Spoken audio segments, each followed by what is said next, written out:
할렐루야.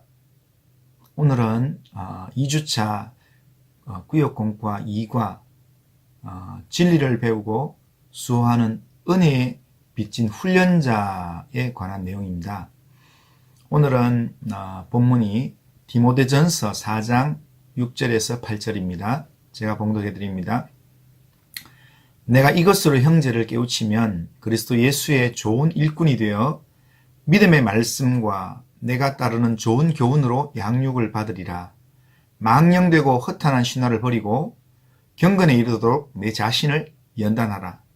육체 연단은 약간의 유익이 있으나 경건은 범사에 유익하니 금생과 내생에 약속이 있느니라. 아멘.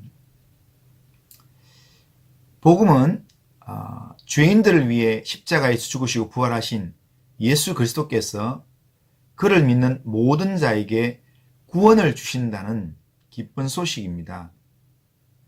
이 복음의 은혜를 입은 우리는 세상을 다르게 살아야 합니다. 변화된 삶의 증거를 나타내며 살아야 합니다.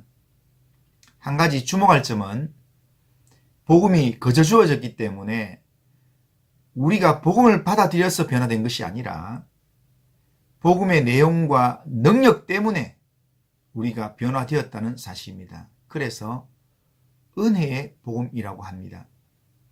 우리가 예수님을 믿은 후 은혜의 복음 안에서 변화된 모습을 계속 유지하려면 주님 곁에 머물면서 주님을 본받고 배워야 합니다. 다시 말해서 훈련을 통해서 온전함을 향한 걸음을 내딛어야 한다는 것입니다. 온전함은 우리의 지혜와 능력으로는 도달할 수 없는 경지입니다. 주님이 온전하게 만들어 주셔야 하고 동시에 일평생 오르려고 우리가 또한 노력해야 합니다. 그런 점에서 제자 훈련은 순종을 몸에 익히는 과정이라 할 수 있습니다. 우리에게는 주님 앞에 서는 그날까지 진리를 배우고 수호할 책임이 있습니다. 기독교를 대변하는 가장 중요한 단어가 은혜라는 단어입니다. 그 이유는 은혜만이 우리를 하나님 앞으로 나아가게 하는 열쇠이기 때문입니다. 그리스도인의 존재와 삶은 은혜로만 설명할 수 있습니다. 하나님이 먼저 은혜로 다가오지 않았다면, 아들 예수 그리스도를 십자가에 내어주시는 은혜가 없었다면 우리는 아무도 구원에 이를 수 없었을 것입니다. 그러기에 우리 신앙의 여정의 시작은 전적으로 하나님의 은혜입니다. 성도는 은혜로 구원받은 자요, 은혜로 사는 자입니다.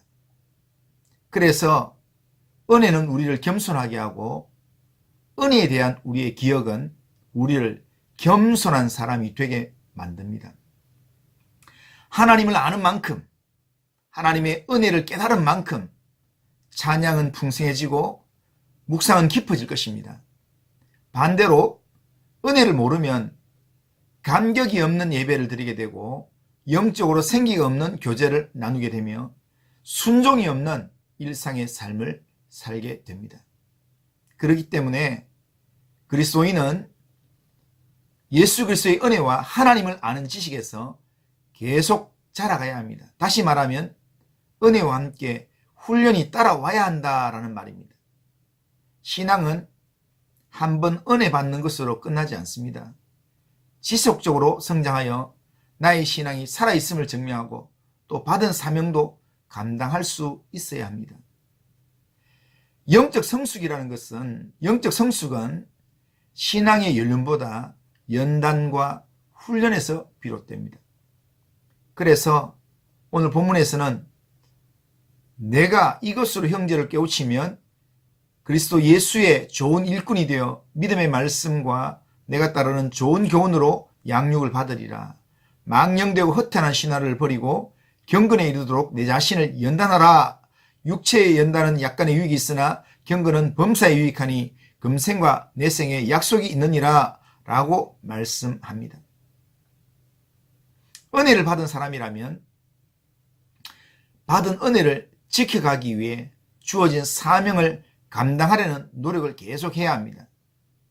받은 은혜를 다른 사람들에게 나눠주고 그 은혜를 통하여 말씀으로 섬기고 실제 봉사로 섬기는 자가 되어야 합니다.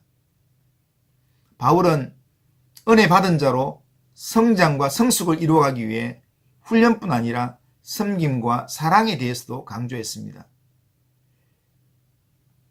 영적 훈련과 영적 성장은 같이 가는 것입니다.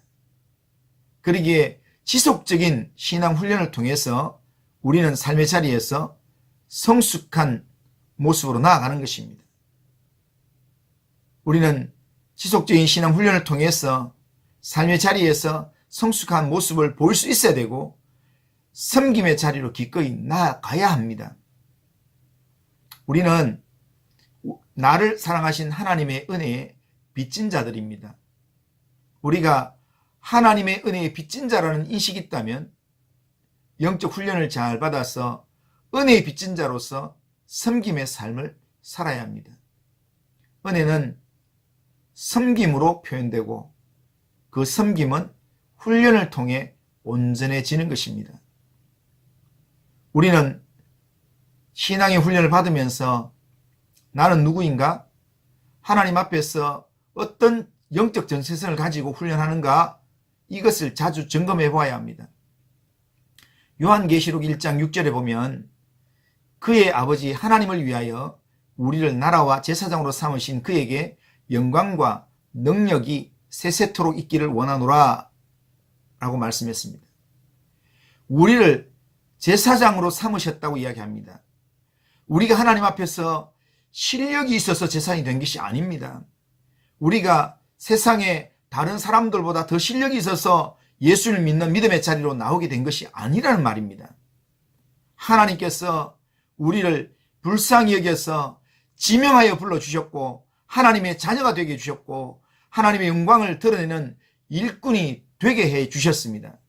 겉으로 보면 내가 내 힘으로 예수를 믿었던 것 같지만 실제로 알고 보면 하나님께서 주권적으로 나를 택하셔서 하나님을 예배하는 예배자로 세워주셨다는 것입니다. 우리를 예배자로 세우시고 주님을 따르는 참된 제자의 삶을 살도록 친히 우리를 훈련하신 분이 하나님이십니다. 나를 하나님의 자녀요 왕같은 제사장을 삼아주신 하나님의 그 은혜를 기억하며 날마다 그 은혜의 빚진 자로서 진리를 수호하고 진리를 배우고 수호하고 전하고 가르치는 일을 감사함으로 감당해야 합니다.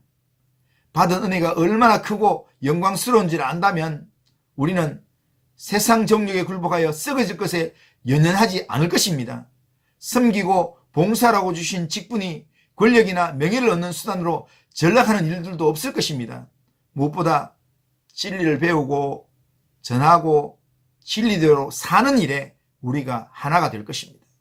하나님은 지금도 하나님과 소통하는 우리를 통해 은혜와 진리와 생명이 세상 가운데로 흘러가기를 원하십니다.